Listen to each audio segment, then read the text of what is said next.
All right, so we're back and we have gotten all the sheetrock on, and today we are going to paint.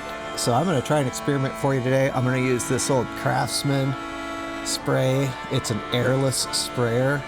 I don't even really know where I got it, but man, when I got a hold of this thing and pulled it out, whoever had used it previously hadn't cleaned it out, and it took probably 2 hours to clean all the old paint out of this. So if you ever use one of these, just make sure you do a really good job cleaning it up afterwards. We'll cover that later. But as you can see, so the paint I'm using is a latex paint, and it said in the instructions that it didn't need to be mixed down, but I found that not to be the case. So I'm mixing it down here with just water. With latex, you can just mix it in with the water. Now I will say that this thing makes kind of a god-awful noise, and so I'm not gonna make you guys suffer through it the rest of the episode here, but you heard what it sounds like there. That's one disadvantage. And then it just took me a really long time to get this thing dialed in. So a few things you need to dial in with these things. You got to get your mix just right between your, the viscosity of your paint. And you add water to thin it out to get the viscosity right. If it's too thick, it just kind of clumps up on the wall. It doesn't spread evenly. It doesn't atomize properly. And you don't want it too thin, because then you get like a really thin coat and it doesn't work very well. So there's kind of an optimum. And I think I kind of figured that out by the end, but it really took me about the whole room to figure that out.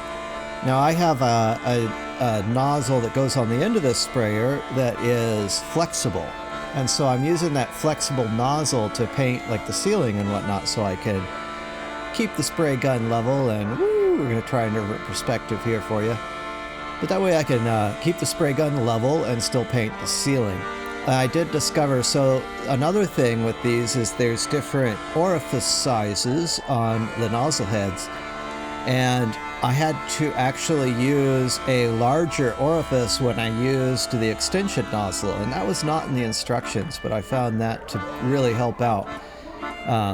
So between getting the mixture correct, getting the correct nozzle on the gun, and then just some technique things, I think this would have worked out a lot better for me. But as you can see, I'm basically having to go back and roll over everything that I've painted.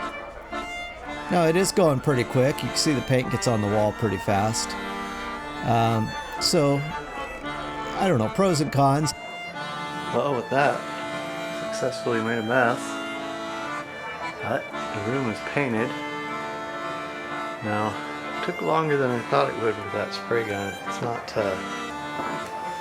exactly what I thought. I think I'll try the next coat with the roller and compare how long it takes, because I honestly think I could roll this just as fast as I sprayed it. Because that sprayer is rather cantankerous. It took me a while to figure it out.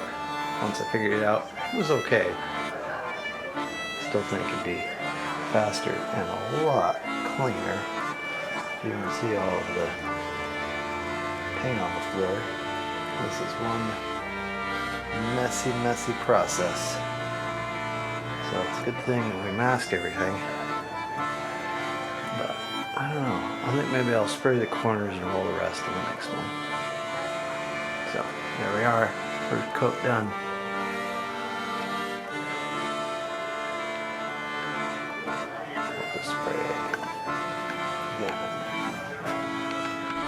So yeah, by the time I got to spraying the corners here, I nailed the mixture. So this is what I'm doing here. I'm mixing it together, and I got the mixture right. I had the right nozzle on it, and then you see once I got going, I actually didn't have to roll back over, and I got that nice spray finish that everyone talks about. So again, kind of figured it out by the end, but took a pretty big learning curve. And here we are cleaning it. Pretty intense cleaning process. I don't think this thing's really worth breaking out unless you have a large area to paint, or unless you're really looking for that finish and you already know how to use it, because I had to re-roll everything anyways. So yeah, just lots of little parts to clean, and you got to disassemble this head unit and you got to clean it all out. That's really what slowed me down the first time cleaning this. So much faster to clean it while the paint was so fresh. but it did take a lot longer to clean or to deal with than brushing, which is what I'm going to do next. All right, back. It's a new day. Got all the spray equipment cleaned up last night. Showed you some of that. Now it's all clean as a whistle. That's how we want to store it. I did a second coat just on the corners with the spray, and then I'm going to roll coat the walls and the ceiling one more time today just to get a nice good finish in that whole texture. So mixed review on the spray gun, but we're going to see if this goes any faster. Got our old trusty paint tray and roller. I'm going to mix up a gallon, some of the old paint and the new paint. I got more paint today. So I'll mix up a gallon for the ceiling, and then I'll mix up another gallon for the walls. Alright, let's get this going. Yeah, so anytime you buy new paint or you didn't get all the paint in the first go, you really need to mix the stuff because you may not get a perfect color match. So since I paint in the whole room, I can just kind of mix it all up and I get a consistent color match. I'm also using like a satin on the walls, and I'm using semi-gloss on the ceiling. So the ceiling actually ends up with just a tiny bit more sheen than the walls do. I kind of like that look myself, but you know, teach their own. So this actually went a lot faster for me with my skill set. I guess I just have a lot more experience rolling, probably is why, but yep, it didn't take long. Knock out that ceiling and it is done. And if anyone was wondering what that piece of sheetrock is sitting in the middle of the room that I keep painting, that's actually the insert that goes up into the attic space, that piece right there. So mix up a little more paint now that we're done with the ceiling, and we're gonna go to the walls. Again, this just is so much faster for me. So I'm using just a roller, paint bucket, and I have an extension arm. I really do like using the extension arm. It just makes it faster to roll out an entire wall. Now you will see that when I get around the windows and stuff and down low, sometimes I'll take the arm off because it's a little easier, but yeah, that extension arm is great. It reduces the amount of ladders I have to use and get long strokes on the walls.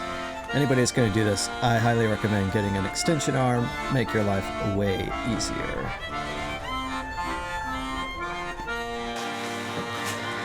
Alright, I just completed the final coat of paint for the walls. They're all shiny, happy, and all you're seeing there is shadowing. It is all painted up.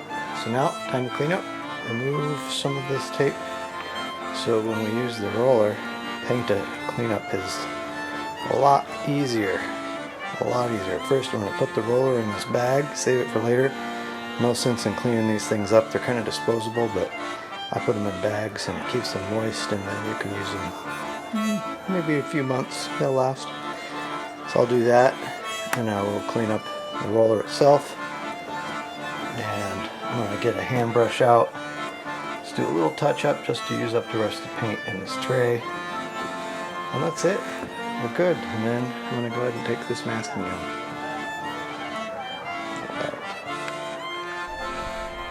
Another difference between spraying and rolling, I think, is I wouldn't have masked as much if I was just rolling. Like, I probably wouldn't have masked to the windows.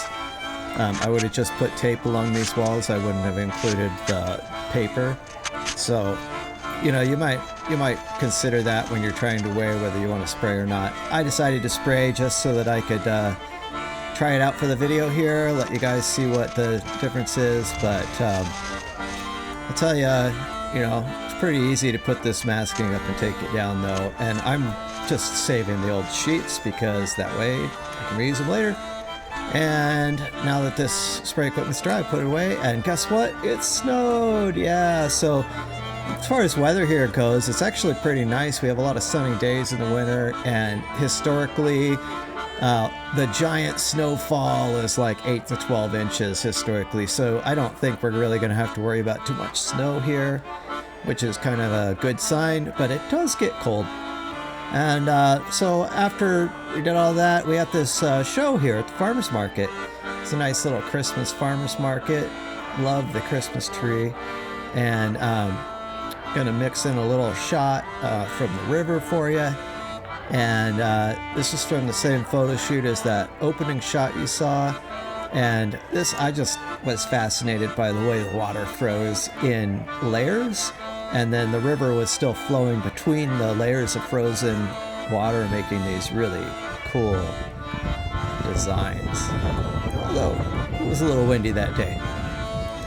So we're going to close out here by letting you enjoy some of this performance, and we hope you enjoyed the episode. Please like and share if you're interested in learning more or seeing more about our adventures and our goals here to move ourselves towards a musical van life.